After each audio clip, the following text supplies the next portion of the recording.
आज या घरातील प्रत्येक क्षण माझ्यासाठी शेवटचा असणार आहे. 1.5 वर्ष झाला आम्ही या घरामध्ये राहतोय. 1.5 वर्ष तुमच्या माझ्यासाठी खूप छोटे असतीलही, पण माझ्या वीराचं पहिलं पाऊल हे याच घरामध्ये पडलं होतं. वीराची प्रत्येक पहिली गोष्ट हे या भिंतीने बघितलेली आहे.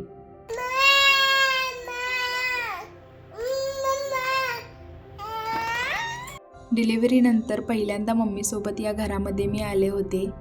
किती मायेनं प्रेमानं हे घर सजवलं होतं, स्वच्छ केलं होतं. आणि आता क्षणात आम्ही हे सगळं सोडून जातोय, कारण बदल हा निसर्गाचा नियम आहे. वीरासोबतच्या खूप आठवणी या घरामध्ये आहेत. याच घरामध्ये आम्ही आमचं यूट्यूबचं चॅनल चालू केलं होतं. चांगले व्ह्यूज आल्यानंतर सेलिब्रेट केलेलं आनंद या भिंतींनी पाहिलेला आहे. सोबतच या बिल्डिंगमधल्या मैत्रिणी, शेजारणी कधी आमची घट्ट मैत्री होऊन गेली कळालंच नाही. हे घर सोडून जायचं म्हणून की काय, वीरा आज खूप लेट उठली होती. तोपर्यंत आम्ही इकडं आवरावर चालू केली होती. माझे 2 दीरसुद्धा आले होते. वीराला आंघोळ वगैरे घातली, तिला खाऊ वगैरे घातला आणि सोबत सगळ्यात इम्पॉर्टंट म्हणजे तिचा खाऊ ठेवला, कारण गडबडीमध्ये ना तिला जर भूक लागली तर हे काढून द्यावं म्हणून.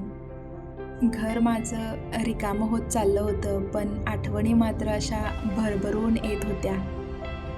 आज हे घर मागे राहील, पण या घरात घडलेलं आमचं आयुष्य कायम आठवणीत राहील.